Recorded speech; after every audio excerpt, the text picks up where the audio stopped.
Hey guys, it's Cole, and welcome to my media tour coverage on the healer changes coming in Dawntrail. In addition to this video, I'm going to be doing separate, even deeper deep dives into the reworked Astrologian that got a huge revamp to their card system, as well as Scholar, so go check out those for more details on them. White Mage and Sage, while they have gone very new interesting skills, which I am not joking, they are cool as heck, I don't feel that it's quite as bonkers as Astrologian and Scholar. Starting out with the Sage, we are looking at 2 new skills and an upgrade to Eukrasian Prognosis and an area of effect damage over time variant of Dyskrasia with Eukrasian Dyskrasia. Ooh, spicy. First up is going to be Psyche, which is an off GCD ability that deals 600 potency in an area of effect. For better or worse, you don't get much more direct than this skill, so that's going to be packed into burst windows for sure. Second up is Sage's Capstone ability, Philosophia, which is going to first up increase healing magic potency, which means on the GCD heals like Eukrasian Diagnosis, Eukrasian Prognosis, and similar to think Scholar's Dissipation ability, where your on GCDs are getting amplified but not your O GCD heals. But you will be able to get a boost of healing from that, which is a solid effect in and of itself if, say, you want to apply a bigger AoE barrier. However, more likely than that, you are interested in the area of effect party heal portion of the skill, so all party members, when you hit this skill, get the effect called Eudaimonia, which is going to apply heals to the entire group with a potency of 150 whenever you land spells. This is not specifying Dosis or Toxicon or Eukrasian Dosis, so if you say needed to use Prognosis, that would be a viable way to proc this effect too. Given a 2.5 second baseline GCD, you could fit in 8 casts into this spell, and that is going to result in a total potency of 1200 healing across the party, which is definitely not something to sneeze at by any means.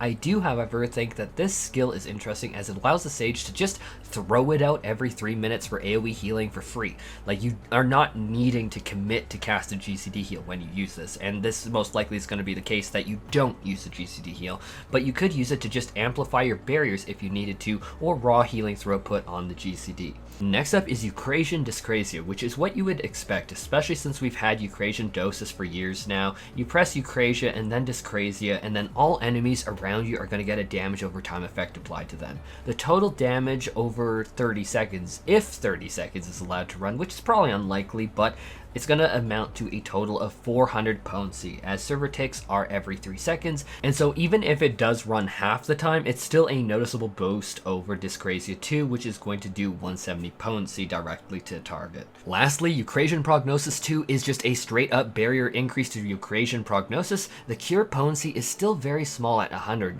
so Sage doesn't really have a significant heal component to their AoE barrier, where Scholar has a bit more of an even split to heal to barrier. White Mage is getting some pretty impressive changes with Dawntrail, and first off is White Mage is now getting its own mobility ability named Aetherial Shift, and this ability is pretty awesome. This is basically like an Avant on a healer, and any mobility on healers feels really good. I remember Sage with Icarus, so this is going to be a great one. Next up is White Mage's 2-minute cooldown. Presence of Mind is giving the White Mage 3 stacks of what is called Sacred Light. Unfortunately, I should say off the get-go that the stacks of Sacred Light only last 30 seconds, so there is definitely limits to this that you need to take into account, but each stack of Sacred Light allows you to cast 1 instance of Glare 4.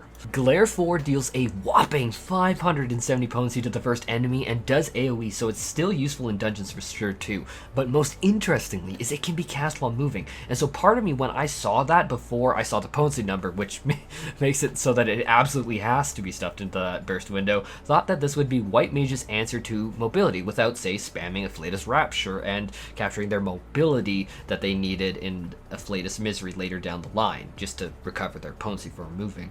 But reality is that you really do want these to be in your buff window because of their massive damage spike. So it is less of a mobility tool in general, but it will be nice to have that mobility if, say, 2-minute windows ever put into a Pinax window again, or any of the other examples that I could think of. Oh god. Next up is Temperance is getting a follow-up action named Divine Caress, which is going to put a barrier across the entire party of 400 potency, which is going to be amazing to reduce the impact of some area of effect abilities. However, once that barrier ends, you are going to be getting a pretty nice 200 potency regen, which will heal for a total of 1000 healing over 15 seconds. Fun thing is that you don't even need to to use the bubble immediately during Temperance and can instead use it 30 seconds after initially casting Temperance, so it is up to you to combine the barrier with the Temperance mitigation or not. Maybe you could split it up over multiple hits. For Astrologian, we are going to be giving you the quick view here. I do have a dedicated Astro video posted at the same time as this when the Media Tour embargo lifts, and so definitely check that out for more details. You're getting a new gauge with 4 cards, and you get a draw skill that swaps from Astral to Umbral. Astral Draw gives you Lord of Crowns, which is AoE damage, the Balance, which boosts damage and preferably used on melee,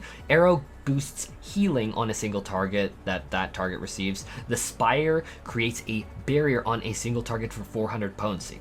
Umbral Draw, the other side of the coin, is going to give you Lady of Crowns for 400 AoE healing, the Ewer, which is a heal over time effect for 1000 total potency on a target, the Bowl, which is going to reduce damage taken by a target by 10%, and the Spear, which is going to increase the damage a target does, and preferably that is going to be put on ranged characters for the full 6% buff. I know that was a whirlwind tour, but check out my video focus on Astrologian if you want even more details on these, because these are actually pretty amazing. Next is that Astrologian's AoE buff for the party, called Divination, will now be able to be followed up by the off GCD AoE damage ability named Oracle. Being super honest, it is just straight up damage and very straightforward. You're gonna weave it in between your casts, it's off the GCD, it's really good. Neutral Sect now can be followed up by the new ability called Sun Sign, which Sun Sign simply is a flat 10% damage mitigation for the entire party.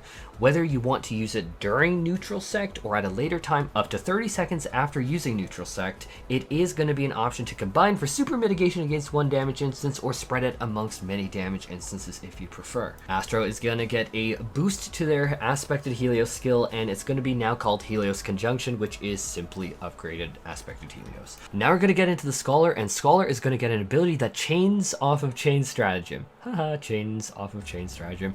But it is going to be called Baneful Impaction, which is going to apply a damage over time effect to the target and the targets around that target.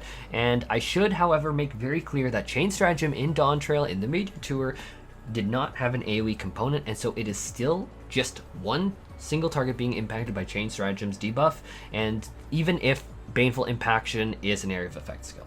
I know a lot of people were hoping for it to be AoE now, but yeah, sadly, Chain Stratagem is still single target on its own. The next skill is by far my favorite of all the healers in Dawntrail, and it is Seraphism, which is the transformation. And yes, the transformation in and of itself is so freaking cool. Honestly, when I went into the Media Tour, one of the first things I checked was to see, have I been Yossified into a tiny angel character? And thank goodness, no. But aside from being draped in super cool seraphic kind of scary vibes and I don't know, I think it's cool. This skill actually has probably the most versatility out of any healer skill in the game. First up, it has a baseline regen applied to the entire party of roughly 700 potency, even if you don't do anything else with the skill, if you just press it. Next is that it lets you cast 2 different skills called Accession and Constatation, which are going to be upgraded Adloquium and Succor. I'm going to call Adlo from now on.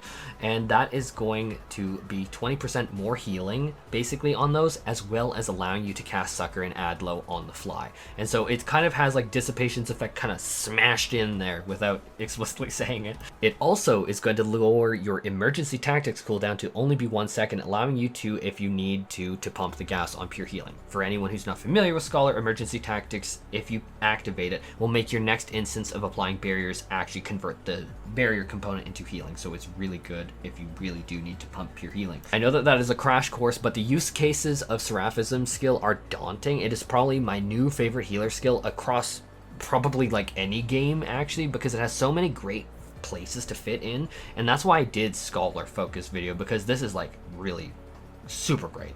Say for example, you just don't want to cast anything on the global cooldown. Okay, awesome. 700 healing potency for free for pressing a button is Astrologian's Celestial Opposition skill, and that's just one of their bread and butter workhorse skills, so that alone is fine. What if you want a bigger barrier to, say, deployment tactics onto the group? Seraphism has baked into the skills 20% more healing potency, totally viable, stack it up with Protraction, Fey Illumination, whatever else.